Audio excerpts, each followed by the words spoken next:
Did you know that Google personalizes many searches by city and Also Asked is the only tool to access live People Also Asked data at city level? Try for free at alsoasked.com. I was going to say that SEO with Fat Joe is as peaceful as this, but then the birds are all having fights. Tired of SEO guesswork? Quadra's AI agent goes deeper to uncover high-impact optimizations and completes hours of SEO in minutes. Get started now.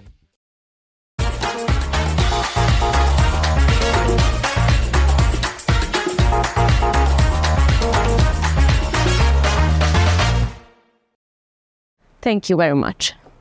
Now, until I learn how to breathe again, let me start with a personal take on my topic, which is going to be how I used scraping for automation and for analysis. Basically, when I started designing my deck, I immediately knew what I would like to write on my first slide, my problem. But as soon as I wrote it down, I realized that basically this is the point of my talk today, that collecting and analyzing a huge amount of data in a quite short amount of time is not only something I face in my career, but probably any SEO will face this at least once in their lifetime. So this is going to be the main topic of my talk today. I will show you 2 use cases that I worked on the past year, and I will show you 2 tools basically on how to use them. But before we dive right into the main topic, let me introduce myself. Hi, my name is Zsófi, and I've been an SEO consultant for 6 years now. I work with really small clients, and I mean by small clients that the client is one person. But now that I'm more into like high volume analysis and audits, I'm working with the biggest Hungarian brands as well as international clients. So yeah, and I'm working at Mito Performance in Hungary. We are a group of different agencies, and I'm part of the SEO team in Mito Performance. So I kept the agenda short and sweet. Really, I will just guide you through my 2 use cases. 3.1 faceted navigation project I did last year, and 3.2 is a competitor analysis, as well as I will highlight the biggest insights and takeaways. That was not only insights for me, but I will hope that it is going to be for you. And yes, if you are not familiar with the term of scraping, just in 2 short sentences, what scraping is. Web scraping is the process of harvesting data from the web, and particularly for automation or for further analysis. And you might ask how crawling and scraping is different from each other. Well, in my definition, crawling is more about finding that particular data, and scraping is how you will use it for automation and for further analysis. Now, this is the software I use, Screaming Frog and Octoparse, and it's not sponsored, by the way, I wish. But it's just my personal preference. Screaming Frog, I'm sure that you all know this software, and Octoparse is something I learned to use last year, so it's pretty new to me as well, but I find it really user-friendly and helpful when it comes to scraping. Right, so the use cases. First of all, I will talk about the faceted navigation project. I did this one on the Hungarian Decathlon website. If you're not familiar with the brand Decathlon, it's one of Europe's leading sports retailing brand, and the other one is going to be this competitor analysis one on Fizz.hu, and Fizz is one of the newest players in the Hungarian e-commerce market. They launched their website last year, and when it comes to these use cases, the common basically thing that the brief was to look for long-tail keywords as soon as possible. So let's start with the Decathlon one. We've been working together since 2019 at my agency that I work in, and we really enjoy this collaboration because they are always open to these high-volume audits, and they really would like to achieve their best organic traffic potential. So it's something that an SEO consultant would enjoy as well. And the goal was, as I mentioned, to quickly and automatically find long-tail keywords for them. And this project took place in November last year, when we learned that indexing filters on the website is now technically possible. It wasn't before.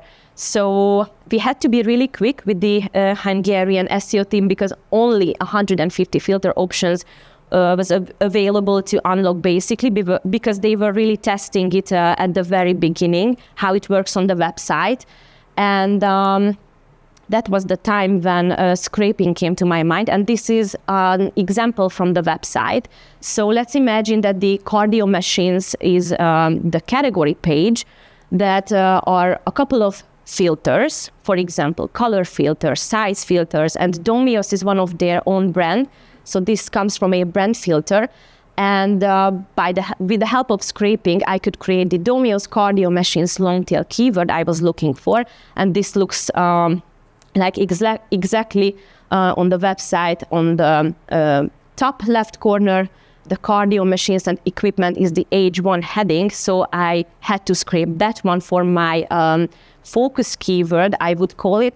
And on the bottom left corner, you can see the first brand filter. And amongst those is the Domios is the first one from the example I showed you.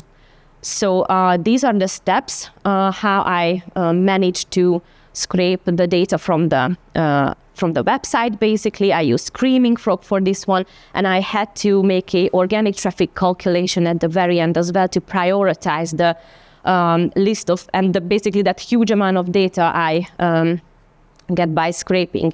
And on Decathlon, we work with the URL season by season. So since we did this audit last November, we prioritized the winter sport URLs and the spring sport URLs.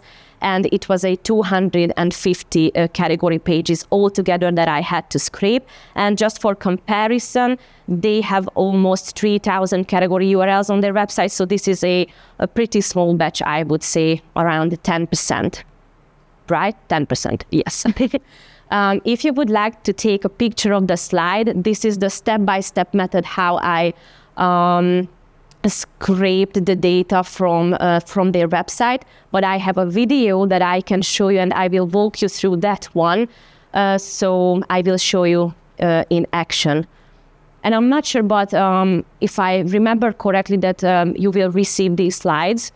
Don't take me on that one. Yes, thank you, Lil.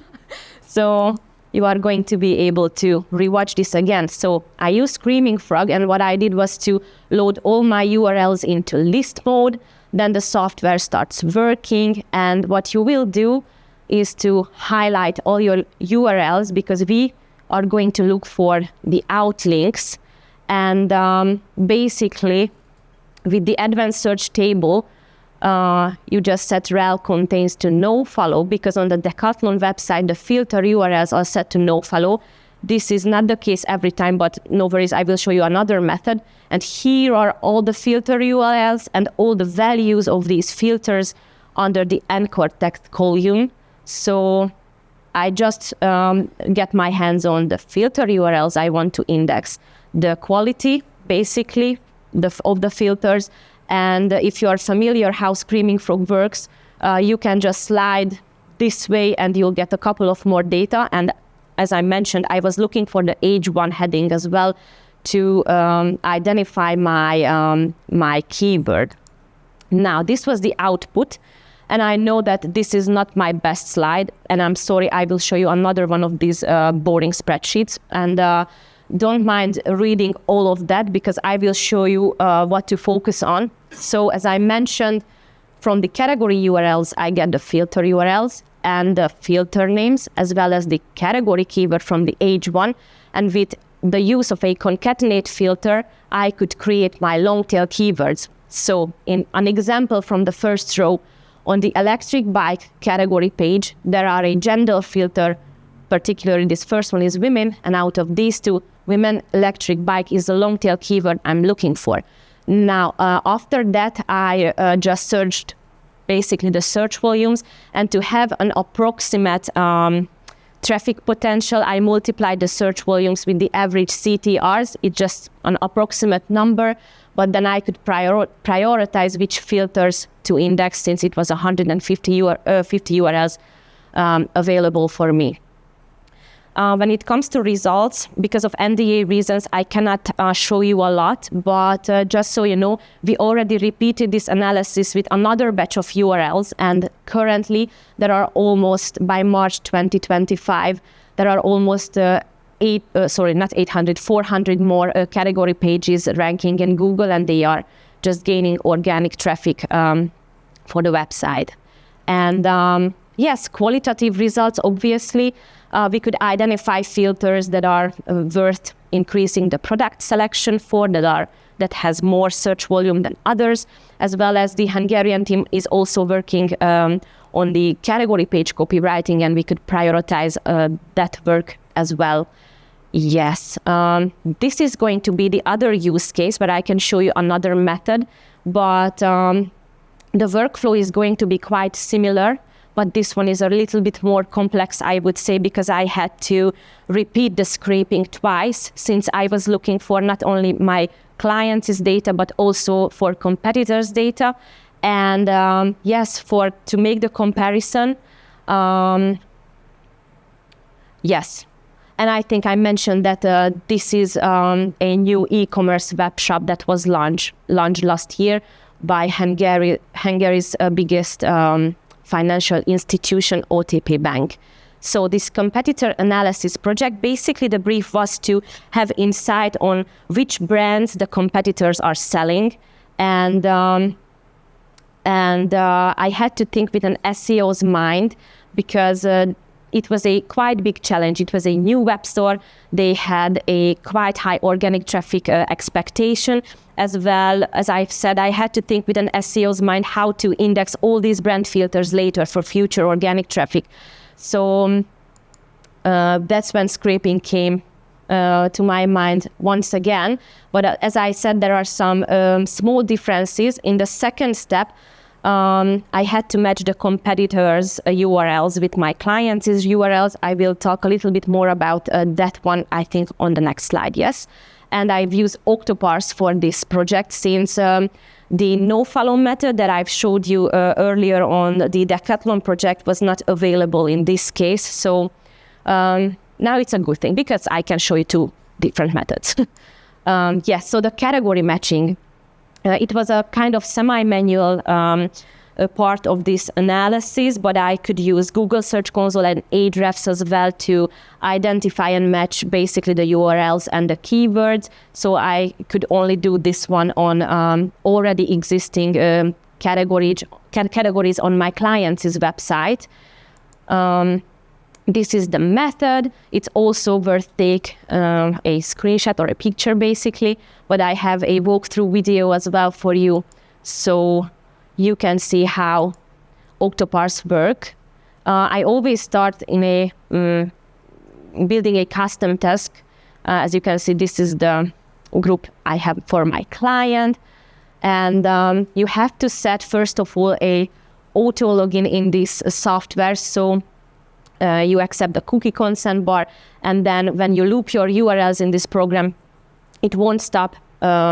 If you don't set this one in Octoparse, unfortunately, it tends to stop and just don't scrape the correct data for you. Now I'm looking for the brand filters here. I found it, and there's a click more button, so I have to set the software to click it for me. And as you can see right here, it starts building the custom task for me. So go to web page, click the item, then I select the first brand filter, I highlight all of them, and I double check if it highlighted all of them. And then basically I extract a text data right down here, and I will need two more custom fields, the page URL, so I need which filter belongs to which URL, as well as the page title.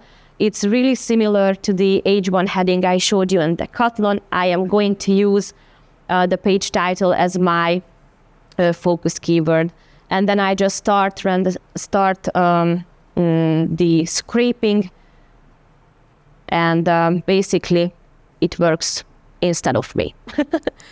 Yes, and this was the biggest audit I've ever done in my SEO career, 121,000 rows of data. And I know that it's a lot to handle in a spreadsheet, and we are working on to move it to a database because we had to repeat this examination twice more on different competitors. So it's really something that we have to do, and pretty similar boring Google spreadsheets.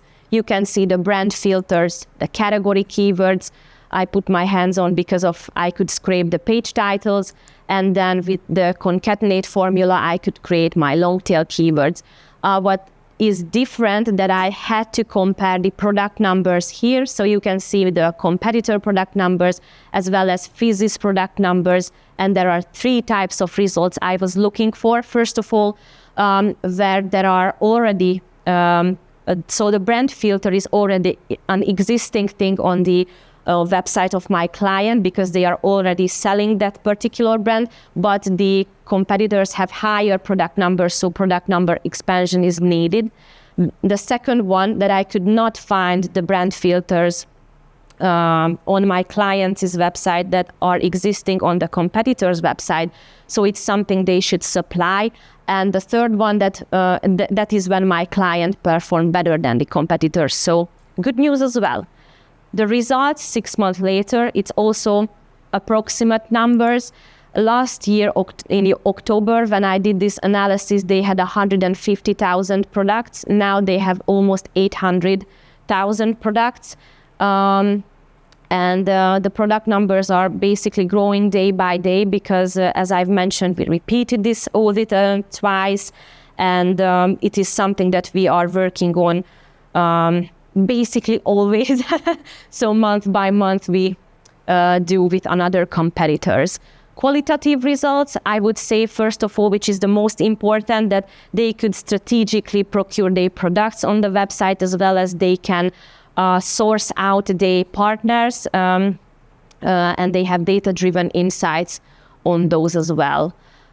Quickly, formulas I use. You don't really need to be a spreadsheet magician. These are pretty basic formulas. And also, if I don't know which formula to use, I just ask ChatGPT, and I ask her, let's say her. I ask her for app scripts as well as functions. So if you don't know, just ask ChatGPT. And obviously not everything is sunshine and rainbows. You can automate your workflows, you can save time, but there can be some challenges for me.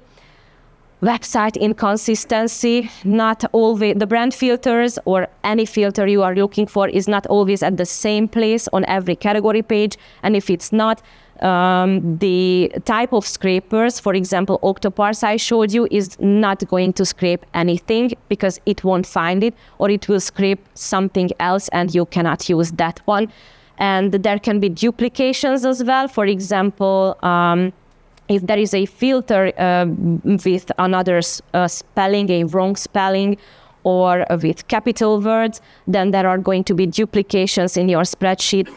And then you have to clear those out before you can sort out your data for further analysis. And before I leave the stage summary, I think if we circle back to the first slide I showed you, as an SEO consultant, I just don't have time to do manually these kind of things.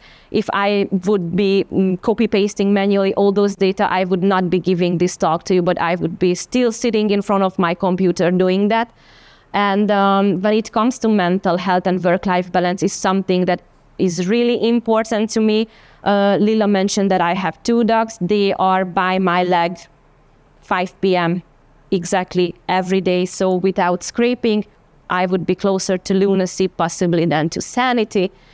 And yes, I think we covered a couple of challenges SEOs face. We have to provide valuable insights, increase organic traffic, and deliver on time as well. I think that's pretty obvious. And I have 1 minute left exactly. So I think we've heard a couple of talks covering how SEO is changing. And me personally, I think it is, I think that SEO is not about optimizing keywords only and looking for technical issues on your website, but it can help with higher business goals. For example, this kind of high volume analysis I showed you, as well as you don't have to get lost in the task. Personally speaking, if something takes more than a couple of hours, I bet you there's a way to automate it or partially automate it.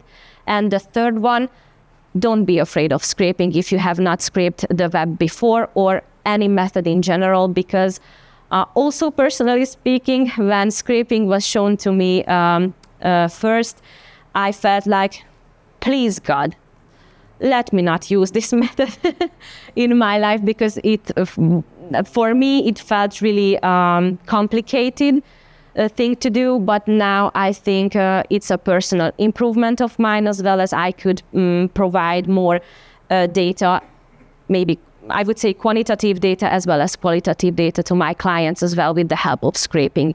I prepared a free template for you if you would like to play around the methods that I showed you, as well as I left some recommendations to which formulas to use in which columns. You can download it from this link. And yes, you can find all my details here, my LinkedIn profile, as well as my email address. So if you have questions, feel free to ask. I'm quite friendly. And check out the Mito Performance website, because we are silly people, but we do really clever things. Thank you very much. Demand sphere. Limitless visual insights from the SERPs. Unlimited dashboards and users. Easy to use and easy to scale your growth to new levels. Monthly reporting making you want to shove sharp things up your nose? Try Dragon Metrics, the all-in-one SEO software with mind-blowing reporting tools.